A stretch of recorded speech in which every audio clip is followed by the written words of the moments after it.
မကတော့ဒီနေ့ဒင်းချင်းပေါ့နော်ကျမဘန်ကောက်ရောက်ပြီးမှဒီဒင်းချင်းကိုမခဏနေတိုင်းစားတာပေါ့နော်နေတိုင်းစားပါတယ်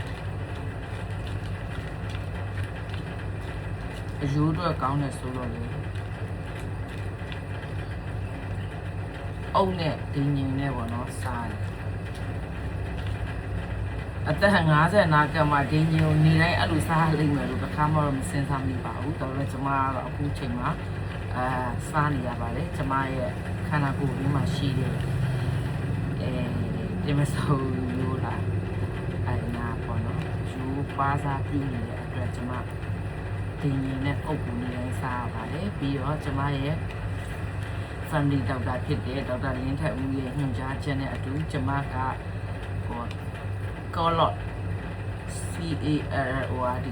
ကောလော့လားကဲလော့အဲ့ဒီအယူစေးကိုကျမတောင်းနေပါရှင်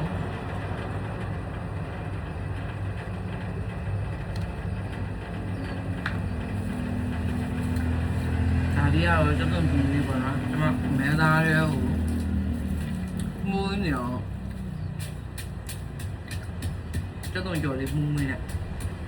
စီချက်ချက်ပြီးလုံးမှာပေါ့နော်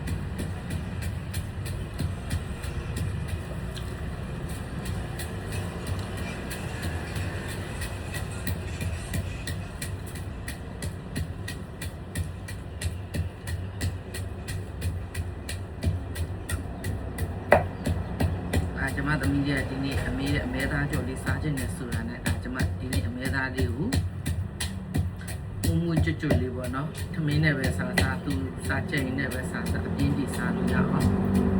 ကျမကြော်ပါမယ်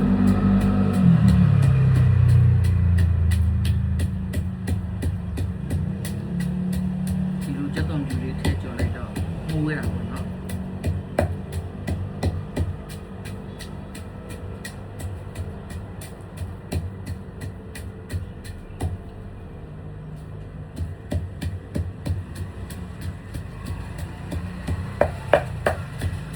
မျက်လုံးကတော့မတက်တာလေးပါဘူးမတက်တာရင်ကျွန်မတနင်္လာနေ့ကိုအဲ့မျက်စိဆရာဝန်နဲ့ထပ်ပြပါမယ်ကျွန်မအကုန်ထည့်လိုက်မရှင်နော်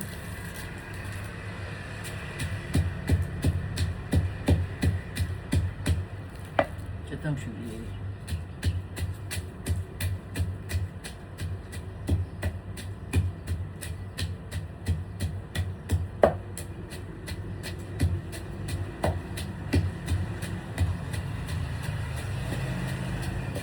ဒီနေ့ကတော့ကျမသမီးလေးဗာပဲပြည့်စားကောင်းလို့သူကြိုက်တဲ့အမဲသားနုနုလေးတွေကို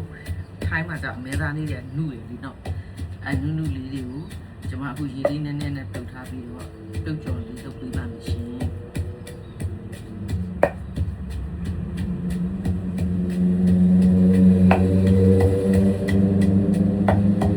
ဗာပဲပြည့်အသက်ကြီးရင်အယူတွေတမ်းမအောင်လို့လိုအပ်တဲ့ဥစ္စာကိုလည်းကျမတို့ဒီလိုအုံနဲ့တင်ရင်လည်းစားပေးရပါတယ်ကျမကတော့စားပေးတာပေါ့နော်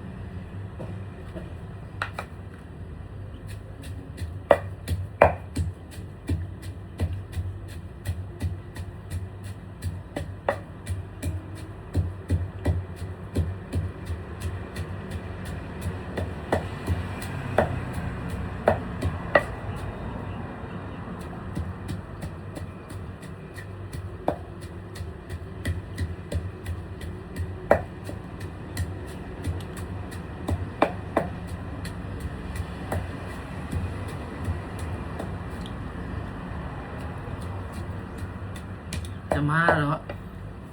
မျက်လုံးကမသက်သာသေးတဲ့ခါကျကျမမျက်မှန်လည်းမတက်ရဘူး